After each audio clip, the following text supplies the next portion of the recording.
Não afasta um pouquinho. João de Deus foi de milhares de fiéis, incluindo muitos famosos, a mais de 350 acusações de assédio. Mas como que um ícone religioso conseguiu esconder por tanto tempo essa conduta inacreditável que provavelmente vai deixar ele atrás das grades até o final da vida? Quais foram os crimes que ele cometeu em nome da fé? Bill Clinton, Oprah Winfrey, Chico Anísio, Xuxa, esses foram só alguns dos famosos que se consultaram com o médium João de Deus. Todos eles, sem exceção, saíram encantados da casa Dom Inácio de Loyola, que era onde o João fazia os seus atendimentos. Ninguém imaginava o que estava por trás daquela figura abençoada. Deus, Criador do céu e da terra. Segundo o João Teixeira de Faria, foi graças a uma orientação do Chico Xavier e do espírito de Bezerra de Menezes que ele decidiu fundar a sua casa no ano de 1976. Desde os 9 anos de idade, ele dizia sentir essa mediunidade que fez com que ele ficasse famoso e tivesse tanto poder. Já aos 16 anos, ele curou a primeira pessoa. A sua fama logo se espalhou e ele passou a receber visitantes de outros lugares do país, algum tempo depois, do mundo todo. O João de Deus curava pessoas desenganadas pela medicina. As suas mãos davam vida a pessoas que já não tinham nenhuma chance contra os males que as afetavam. Ele olhou pro meu marido, bateu no coração: você se não operar tá morto. Pelo menos era isso que ele dizia. Em 1980, só 4 anos após a criação da sua casa de atendimento, surgiu a primeira acusação de assédio. Ele foi processado por tentar seduzir uma menina de apenas 16 anos de idade. 6 anos depois, o processo foi extinto por falta de interesse da família da jovem. O advogado do João de Deus disse que tudo aquilo não passou de uma armação para extorquir dinheiro do médium. E o João passou livre de qualquer suspeita por quase 40 anos após essa acusação. Mas o que será que ele fez durante todo esse tempo? O primeiro a desconfiar do João não foi um seguidor, um jornalista ou até mesmo um policial. O padre Antônio Rocha, de uma paróquia em Abadiânia, não aceitava a presença do João de Deus na cidade. Ele considerava o médium um charlatão e fazia de tudo para que o João não se instalasse naquele local. Durante as suas missas, ele chegava a dizer: você quer ir lá buscar a cura fácil? Pode ir, mas a cura fácil não é de Deus. O padre já desconfiava que João também não era. Mas ele acabou conseguindo se fixar ali em Abadiânia e construiu a sua casa num bairro afastado, longe da igreja. E foi ali que o império de João de Deus começou. Uma nova cidade acabou nascendo em volta da casa Dom Inácio de Loyola. Restaurantes, pousadas, bares, e em pouco tempo, o João de Deus já era o homem mais poderoso de Abadiânia. Só que aquele homem que na frente de todos era o poder em pessoa, ainda frequentava secretamente cartomantes e sensitivas para aprender as técnicas que ele utilizava lá na sua casa. Foi com uma senhora na cidade de Anápolis, inclusive, que o João aprendeu a receita que lhe daria grande fortuna. Uma mistura de ervas e álcool que ele chamava de garrafada. Segundo o médium, a garrafada era capaz de curar tudo.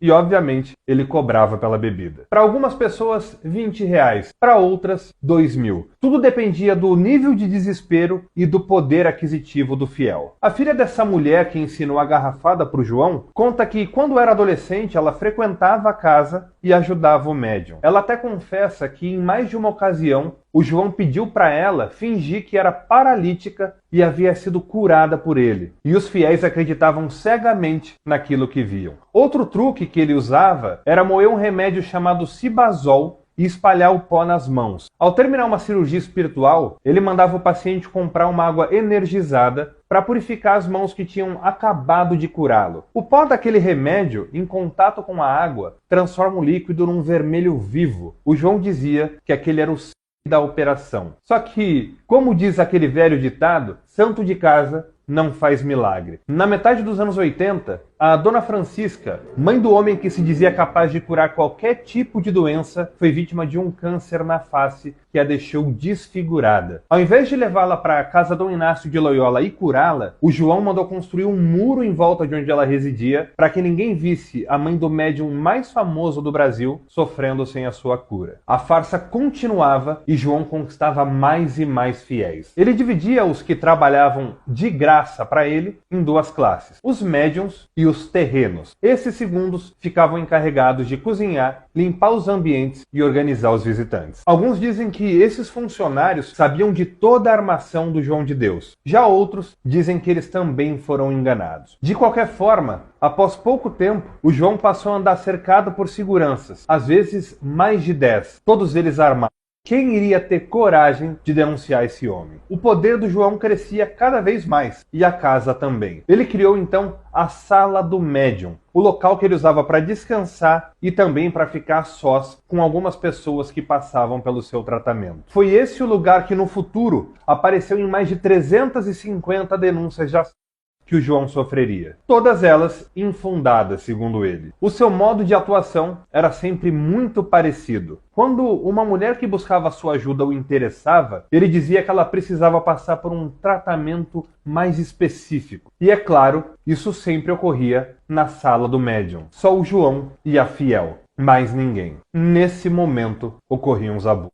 No Brasil e no mundo, ninguém desconfiava de quão cruel era João de Deus. A sua fama estava cada vez maior, tanto pelo teatro que ele encenava em Abadiânia, quanto pelas visitas dos famosos que ele recebia. A apresentadora americana Oprah Winfrey disse que sentiu uma presença tão forte quando encontrou o médium que quase desmaiou. A Xuxa levou a sua mãe, que sofria de mal de Parkinson, para ser tratada por João de Deus. O ambiente ele era tão envolvente que após a visita, qualquer pequena melhora que a mãe dela apresentava, ela acreditava isso ao João de Deus. Mas o João dos famosos foi preso em 1995, quando praticava uma sessão de cura no interior de Pernambuco. O crime? Exercício ilegal da medicina. Na mesma noite ele acabou solto, mas a partir dali teve certeza de uma coisa: o único lugar que ele estava seguro para praticar o seu charlatanismo era na cidade onde era rei, Abadiânia. E foi lá que ele continuou seguro, reinando e cometendo crimes inimagináveis até a noite do dia 7 de dezembro de 2018. Foi nessa data que o Pedro Bial começou o seu programa na Rede Globo de uma forma um pouco diferente, sem plateia, sem banda e abrindo espaço para mulheres que tinham algo assustador para revelar. João Teixeira de Faria não era de Deus. A maioria delas preferiu o anonimato, mas uma resolveu mostrar o rosto e revelar sua história que beira o inacreditável. A coreógrafa holandesa Zaira Lienek, de 34 anos, procurou o João de Deus em 2014. Sabe qual o motivo? Ela queria curar um trauma que ela tinha por ter sido vítima de abuso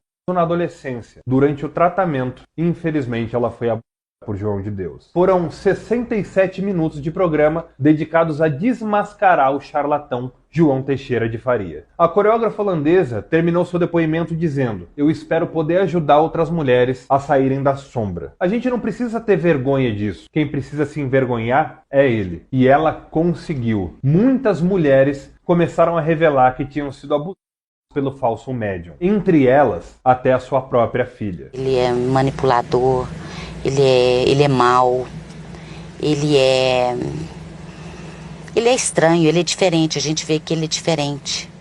Eu já pedi muito a Deus que fizesse ele arrepender das coisas que ele fez e faz. Ele só foi se pronunciar pela primeira vez 5 dias após o programa que decretou o fim da sua farsa. Disse que era inocente e estava à disposição da justiça brasileira. Às 4h20 da tarde do dia 16 de dezembro de 2018, João de Deus foi preso. Ninguém, nem a polícia, imaginava o que aconteceria a seguir. Um e-mail foi criado para que as pessoas pudessem denunciar os abusos que o médium havia cometido. Foram centenas de acusações. A mais jovem tinha 13 anos, a mais velha 67. Mulheres do Brasil inteiro haviam sido abusadas por aquele homem que ficou famoso por oferecer a cura. No dia 19 de dezembro de 2019, quase 40 anos após aquela primeira acusação de assédio a uma menina de 16 anos, João de Deus foi condenado a 19 anos de prisão por abuso de 4 mulheres. Mas isso era só o começo. São tantas denúncias que o João está sendo julgado várias e várias vezes. Até o presente momento, ele já foi condenado a 489 anos de prisão. Falsidade ideológica, coação e posse ilegal de estão na lista. Mas a maior parte das condenações são por abuso de mulheres frágeis que foram até a sua casa em busca de um milagre de João de Deus. E de Deus não tinha nada. Deus está em toda parte. Agora eu quero saber a sua opinião sobre esse caso. Você chegou a acreditar nos poderes de João de Deus antes das denúncias surgirem? Ou, para você, ele nunca passou de um grande charlatão?